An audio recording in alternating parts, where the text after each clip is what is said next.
One wrong move, and Sibbecai would be crushed. Years after David defeated Goliath, another giant from the same terrifying bloodline entered the battlefield. Everyone feared his strength, but one forgotten warrior stepped forward instead of running away. He was not a man whose name was known throughout Israel the way David's was. He did not sit on a throne, and no crowds gathered to see him pass through the streets.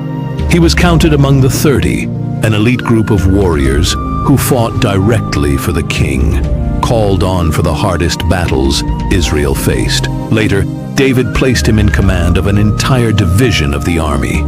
Years had passed since David struck down Goliath before the eyes of 2 armies. Israel remembered that day well.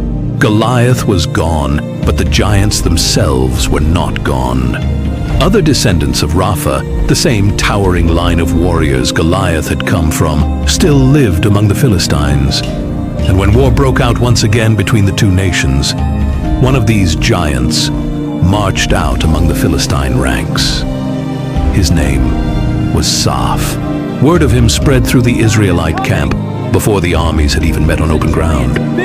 Soldiers who had heard the stories about Goliath years before now heard the same kind of stories again. And the fear that had once gripped Israel's army at the sight of one giant returned at the mention of another. Saph stood taller than any ordinary man in either army. He wore armor heavier than most men could carry on a long march, yet it never seemed to slow him down. His weapon was almost as big as himself. Wherever he took his place in the Philistine line, the soldiers around him fought with greater confidence, certain that no Israelite would dare come near him. The 2 armies met at last at a place called Gob. The moment the Philistine line came into view, Saph walked forward a few paces ahead of the rest, letting the Israelites get a full look at him before the fighting even began. Some of the younger Israelite soldiers near the front visibly stepped back at the sight of him. Older soldiers who had stood on the field the day Goliath fell found themselves remembering that same fear all over again, the same instinct to look away rather than meet his eyes. The 2 lines came crashing together, and the battle spread quickly across the field. But it was near Saph that the fighting turned worst for Israel. He swung his weapon in wide, heavy arcs, and every time it connected with a shield, the soldier holding it staggered backward, sometimes dropping to one knee before scrambling away from a second blow.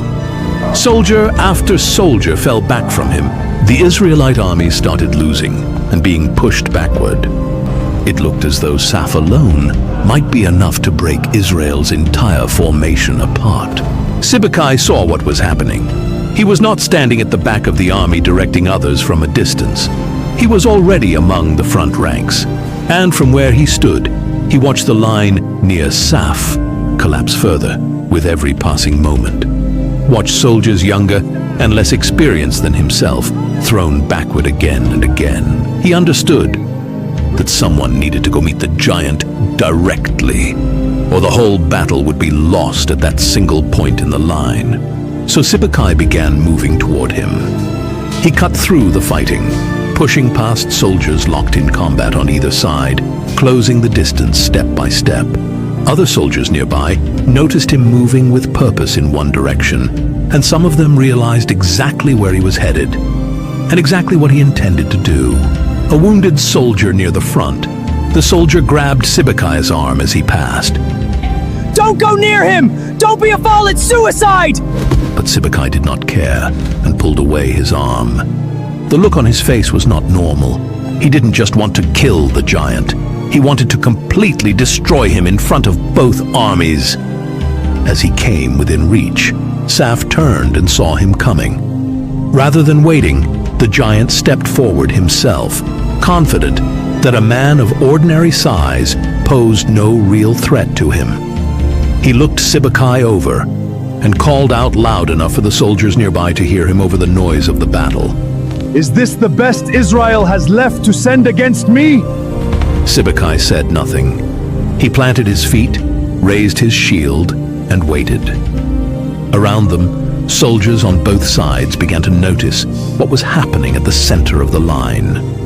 Israelite soldiers still fighting nearby glanced over between their own clashes, and word passed quickly from man to man that one of David's 30 had gone to meet Saph directly. Philistine soldiers turned to watch as well, some of them lowering their weapons for a moment, confident their champion needed no help finishing this. A few of them began shouting Saph's name, cheering him on before the first blow had even landed. Saph struck first, and the blow came down harder than anything Sibbecai had felt. His shield cracked under the impact, a long split running through the wood, and the force of it drove him back 3 full steps, nearly stumbling over a fallen soldier behind him. A gasp went up from the Israelite soldiers, close enough to see it happen. Saph laughed, loud and confident, and called out to his own men, "You see, 1 blow, and already he breaks." The Philistines nearby began cheering in earnest now, certain the fight was already decided. Sibbecai steadied himself and said nothing. He looked down at the crack running through his shield and understood immediately that it would not survive many more blows like that one.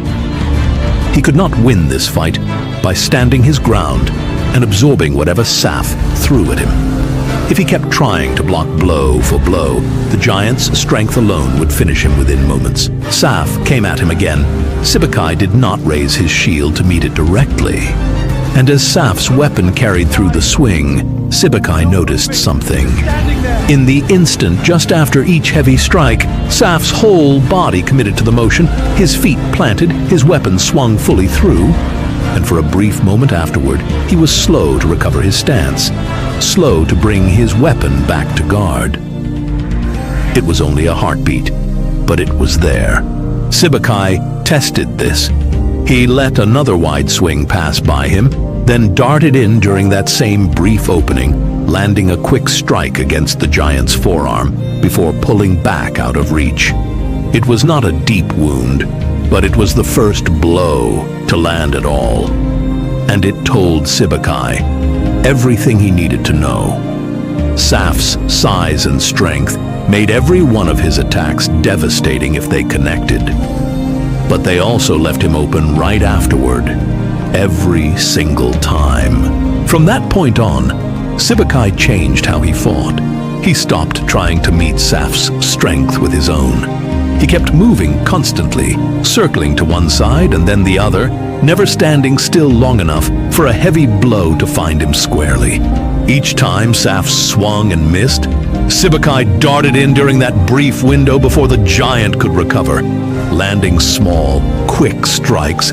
None of these strikes alone would end the fight, but each one added up, and each one chipped away at both Saph's body and his composure. The Philistine cheering along the lines began to quiet. Saph was no longer landing the clean, crushing blows he had opened with, and instead was left swinging at empty air again and again, while cuts and bruises accumulated across his arms and legs. He had expected fear from his opponent, the same fear that had made so many Israelite soldiers step back at the mere sight of him. Instead, this soldier kept circling back toward him instead of running, refusing every instinct that should have sent him fleeing. This unsettled Saph more than any wound could have. He was used to men breaking before him, used to seeing soldiers retreat the moment they understood what they were facing. Sibbecai did neither. Saph's swings grew wilder as his frustration grew, wider and less controlled, no longer aimed with the same precision he had shown at the start of the fight. He began overcommitting to each strike, throwing his full weight behind blows that missed by wider and wider margins, his balance shifting further forward each time. Word spread through both armies that the fight at the center of the line had turned into something more than a quick and easy victory for the Philistine champion. Israelite commanders positioned further back turned their attention toward the clash. On the Philistine side, officers who had been confident only minutes before now watched with growing unease as their giant swung again and again, without landing a single solid blow. He raised his weapon high above his head, putting every remaining ounce of strength into a blow. And with the giant's whole body committed to that swing, Sibbecai drove his sword upward with everything he had left. Striking beneath Saph's guard, Saph staggered backward, his weapon slipping from his grip and falling to the ground beside him. Sibbecai did not hesitate. He struck again immediately, finishing what the first blow had started. And Saph collapsed to the ground at Gob, his massive frame crashing down hard enough that soldiers standing several paces away felt it through the earth beneath their own feet. For a moment, nothing happened at all. The clash of the wider battle seemed to fall completely silent around that one spot, both armies frozen, staring at the fallen giant lying motionless on the ground. Philistine soldiers nearest to him stood locked in place, unable to process what they were seeing. Israelite soldiers nearby stared just as silently. Then the silence broke all at once. A shout rose up from the Israelite side. One soldier, and then another, and then dozens more, as the truth of what had happened spread outward across the field. Philistine soldiers who had been cheering only minutes before now stood pale and shaken, their confidence collapsing as quickly as their champion had. Some of them dropped their weapons where they stood. Others turned and ran without waiting to see what would happen next, unwilling to stand where their strongest warrior had just fallen. Israel's soldiers surged forward into the gap Saph's fall had opened, and what had been an even grinding battle only minutes earlier now became a rout. The Philistine line broke apart entirely at the point where Saph had stood, and the retreat spread outward from there until the entire Philistine army was falling back toward its own territory, its formation shattered, its strongest warrior left dead on the field behind it. By the time the fighting at Gob finally ended, Israel had won a complete victory, and Sibbecai returned from that battlefield to rejoin the ranks of David's mighty men, counted once again among the 30.